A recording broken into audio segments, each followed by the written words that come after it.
परम पिता परमात्मा के प्रमुख निज नाम ओम का उच्चारण करेंगे। लंबा श्वास लेकर आंखें बंद। भगवान सुन रहे, हम सुना रहे हैं।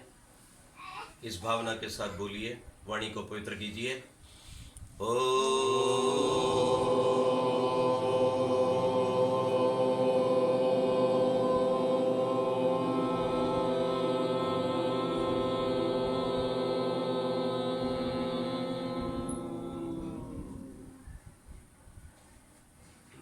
बोलिए, वेद सब सत्य विद्याओं का पुस्तक है। वेद का पढ़ना पढ़ाना, सुनना सुनाना, उसके अनुसार आचरण करना करवाना सब ईश्वर पुत्रों का आर्यों का परम धर्म है।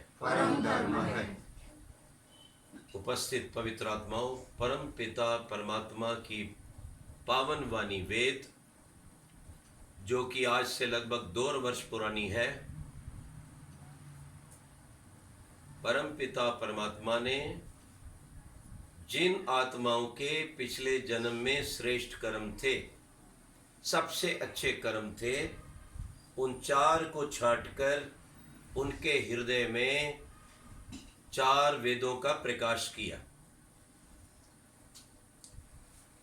वे 4 वेद थे, ऋग्वेद, यजुर्वेद, सामवेद और अथर्ववेद। और जिनके हृदय में भगवान ने प्रकाश किया, उनका नाम था अग्नि, वायु, आदित्य, अंगिरा। ध्यान रखो। तो अग्नि को ऋग्वेद दिया, वायु ऋषि को ऋग्वेद यजुर्वेद दिया, आदित्य को सामवेद, अंगिरा को अथर्ववेद दिया। इन चारों के 4 विषय हैं जिनके बिना कोई व्यक्ति संसार में पूर्ण सुख को प्राप्त नहीं कर सकता। वो भी समझ लो। ऋग्वेद ज्ञान कांड, यजुर्वेद कर्म कांड, सामवेद उपासना कांड और अथर्ववेद विज्ञान कांड। अंग्रेजी में बोले तो true education that is from Rigveda, true action Yajurveda, true meditation Samveda, and true protection that is from Atharveda। Atharva जो थर थर नहीं करता, जो स्टेबल है, स्थिर है, स्वयं स्थिर है, स्थिर परमात्मा को प्राप्त करता है और संसार में, समाज में, परिवार में स्थिरता लाता है। ध्यान रखो। सामवेद से आनंद को पाता है भगवान के, जो पशु नहीं पा सकते, आप ही पा सकते हैं। ध्यान रखो। यजुर्वेद से कर्म करता है, कर्म के बिना भगवान का आनंद नहीं मिलता, इसलिए यजुर्वेद की आवश्यकता है। पर कर्म तभी आनंद देता है, फल देता है, आशीर्वाद देता है भगवान का, यदि कर्म ठीक हो। तो ठीक कर्म करने के लिए ऋग्वेद दिया, वहां से ज्ञान प्राप्त करो, ज्ञान, कर्म, उपासना और उसके बाद सुरक्षा। ध्यान रखो। परम पिता परमात्मा ने जो 4 वेद दिए हैं, उनमें भगवान के अनेक नाम दिए। उन्होंने अपने अनेक नाम भगवान 4 वेदों में बताते हैं। ध्यान रखो। और वो कहते हैं, एकम सद विप्रा बहुधा वदंती, मैं एक हूं, लेकिन विद्वान, ज्ञानी, ऋषि, योगी, देवता गण मुझे अनेक नामों से पुकारते हैं। वो अनेक नाम कौन से, जिनसे भगवान काम करते हैं?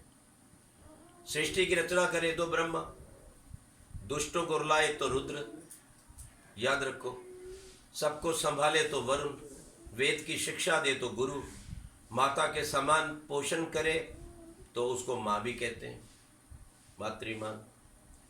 त्वमेव माता च पिता त्वमेव। तो भगवान के अनेक नाम। इसी तरह भगवान का एक नाम गणेश है, गणेश। और ये नाम भी भगवान का शिव जी से शुरू नहीं हुआ, ये शिव जी के पूर्वज, दादा परदादा, ब्रह्मा जी से पहले अग्नि, वायु, आदित्य, अंगिरा।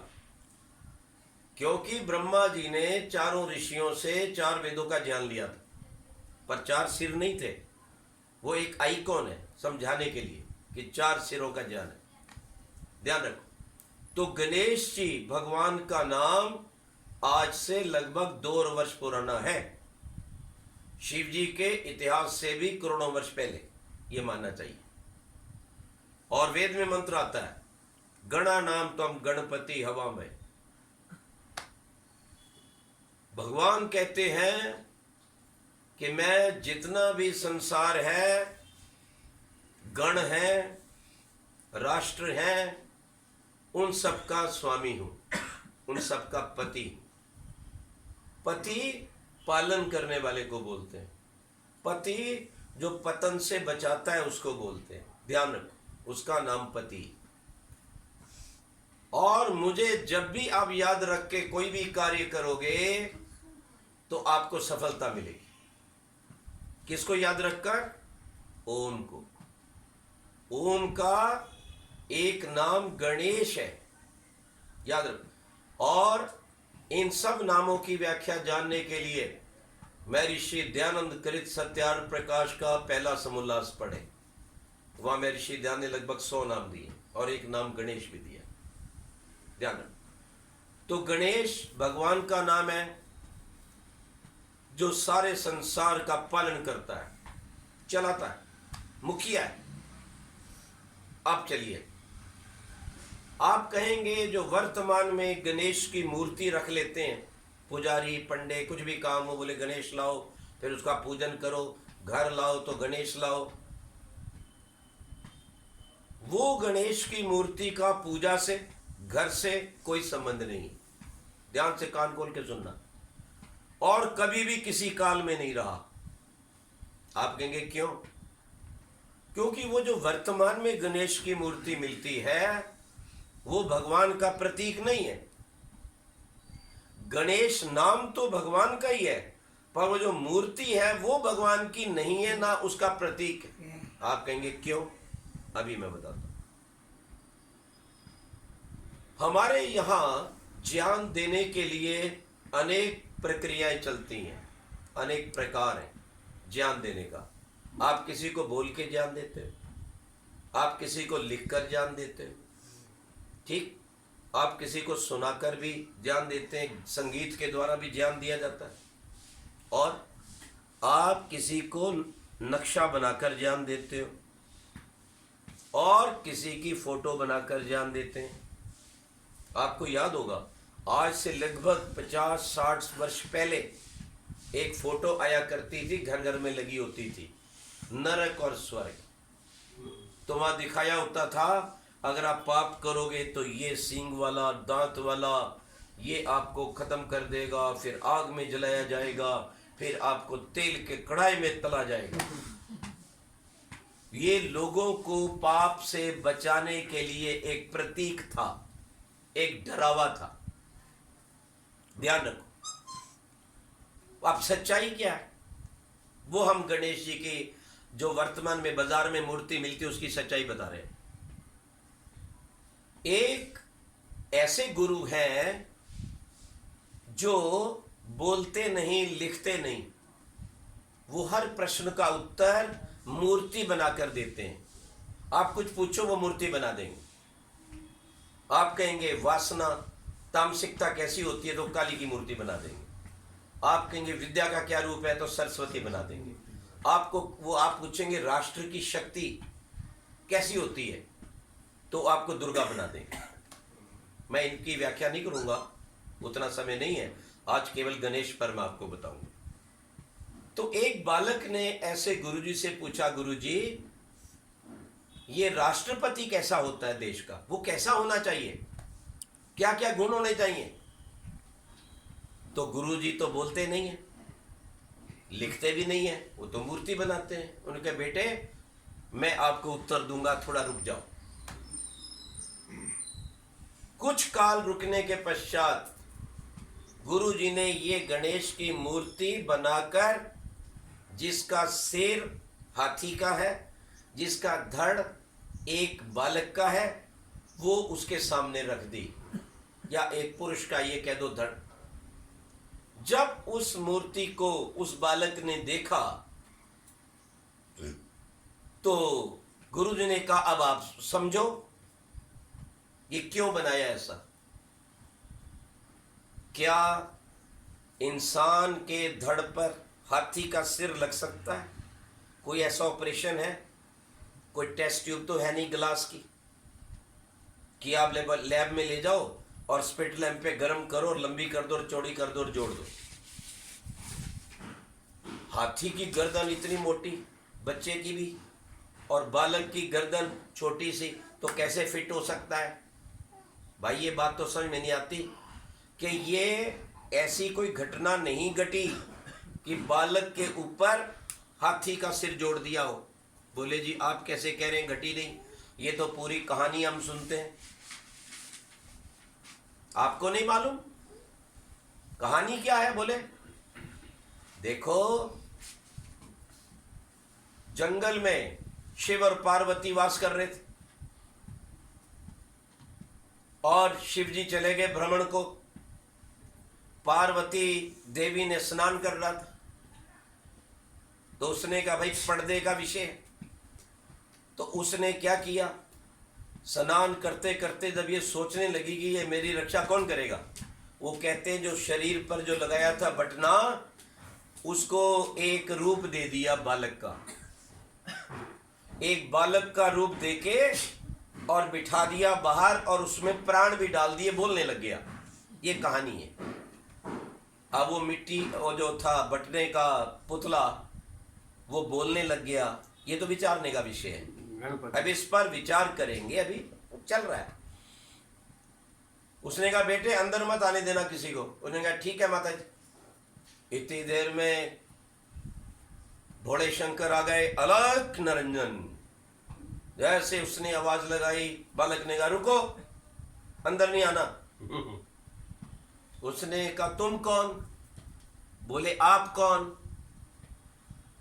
देखो कहानी की दुर्गति, शिवजी का पार्वती का अपमान कर रही है।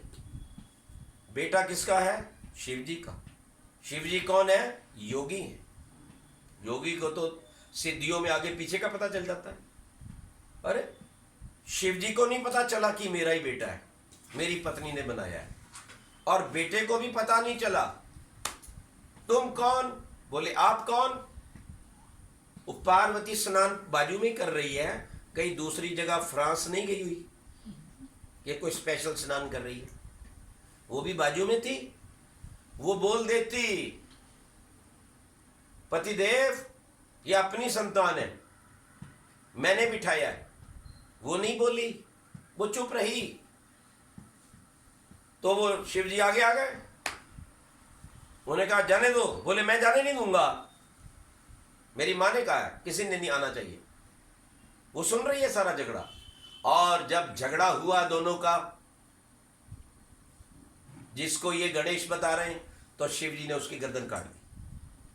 हट पीछे हट, तो मुझे नहीं जानता मैं कौन हूं, मुझे नहीं जानता मैं कौन हूं। अब आजकल की पुलिस की तरह, यानी दंगा जब हो रहा हो ना, पुलिस कभी नहीं आती। जब कोई मरमरा जाए, खून बह जाए, फिर आती। जब गर्दन कट गई तब पार्वती जी बाहर निकली। ये क्या किया आपने?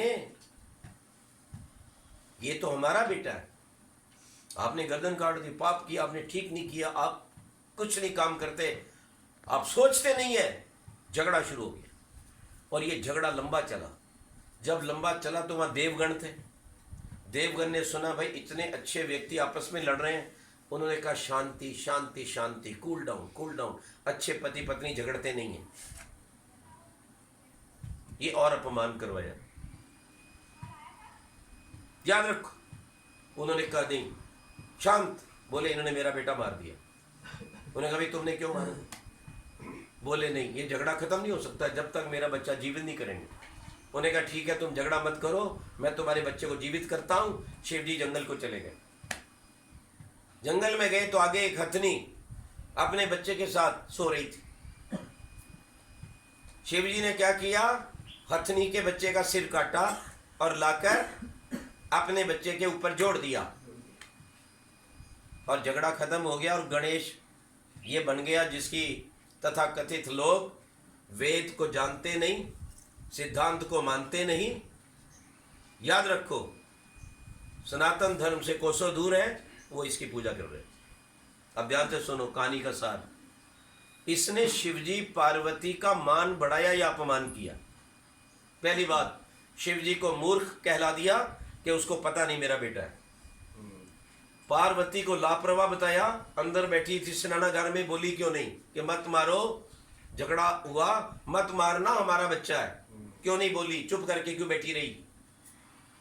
उसके बाद झगड़ा किया तो पति पत्नी का। शिवजी महाराज इतने बड़े ऋषिदान कहते हैं, शिवजी बहुत बड़े योगी भी थे, सम्राट भी थे, कैलाश से लेकर काशी तक उनका राज्य था।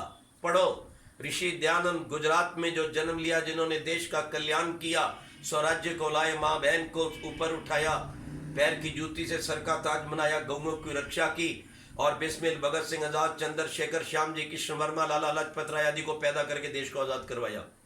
ये आपका यूनिटी ऑफ स्टैचू बना हुआ है इधर पटेल जी का। कभी नीचे जाकर पत्थर के ऊपर उकेरे हुए उन शब्दों को देखो। इस सारी क्रांति के पीछे अगर कोई व्यक्ति महाप्रेरक था तो देव दयानंद था, याद रखो। इसलिए उन्होंने आर्य समाज का निर्माण करके सनातन धर्म की रक्षा करने का प्रयास किया कि दोबारा से जो लोग भटके हुए हैं उनको वेद के साथ जोड़ा जाए। ध्यान रखो अब इस बात को। पति पत्नी का अपमान, शिव और पार्वती का अपमान करवाया इस कहानी ने, इस झूठी कहानी ने। करवाया या नहीं? साधारण लोग, अगर घर के अच्छे लोग लड़े और पड़ोस में साधारण लोग बैठे हो गए, आज काहे को लड़ते, आप बहुत समझदार हैं, चुप हो जाओ, शांत रहो, ये लो, इसका मतलब तुम्हें शिक्षा मिल रही। जो दुनिया को शिक्षा दे रहे हैं शिव शंकर, योगी है, तपस्वी है, राजा नहीं, साइंटिस्ट है, पढ़ते कुछ नहीं, एक शब्द नहीं जानता आज का व्यक्ति, ना अपने बच्चों को बताता है ये हिंदू धर्म की दुर्गति का कारण है, तब ये बच्चे इस्लाम और ईसाइयत के पीछे भागते हैं और नास्तिक हो जाते हैं। एक शब्द नहीं पढ़ते। अगर आप वैदिक वांग्मय को पढ़ो तो आपको पता चलेगा शिव कितने बड़े वैज्ञानिक थे, वो कितने बड़े साइंटिस्ट थे। अब एक बात सुनो, ये तो किया अपमान, अब बुद्धि देखो। ये अपमान और शिवजी को हत्यारा 2 बार सिद्ध कर दिया। पहली बार बच्चे का गला काटा तो हत्यारा, फिर उस हथनी के बच्चे के गला काटा तो हत्यारा, डबल हत्यारा। तो डबल हत्यारे को डबल सजा होती है या फांसी होती है। विचार करो आप, ये कर क्या रहे। अब अगली बात, कोई आपसे पूछ ले हाथी के बच्चे की गर्दन इंसान के बच्चे पे क्या लग सकती है? कोई नहीं लग सकती। रेलगाड़ी गई, पशु चल रहे थे, एक बकरी की गर्दन कट गई, एक भैंस की गर्दन कट गई, लेकिन हुआ क्या कि बकरी का धड़ बच गया और भैंसे का सिर बच गया। अब भैंस का सिर बकरी के धड़ पे जुड़ सकता है क्या? यार अक्ल से काम करो। हमारा वैदिक धर्म विज्ञान से युक्त है, और जानने के लिए आप पढ़ें ऋग्वेद आदि भाष्य भूमिका ऋषि ध्यान द्वारा जबरदस्त लिखी गई पुस्तक। मैक्स मूलर जैसा भी हाथ जोड़ता है जब ऋषि ध्यान के ग्रंथों को पढ़ता है, तब उसकी अकल टिकाने आ जाती है। ध्यान रखना, पढ़ना जरूर। तो ये गणेश जी की महिमा हुई या गणेश जी का अपमान इस कहानी द्वारा? शिव जी की महिमा हुई या अपमान? विचार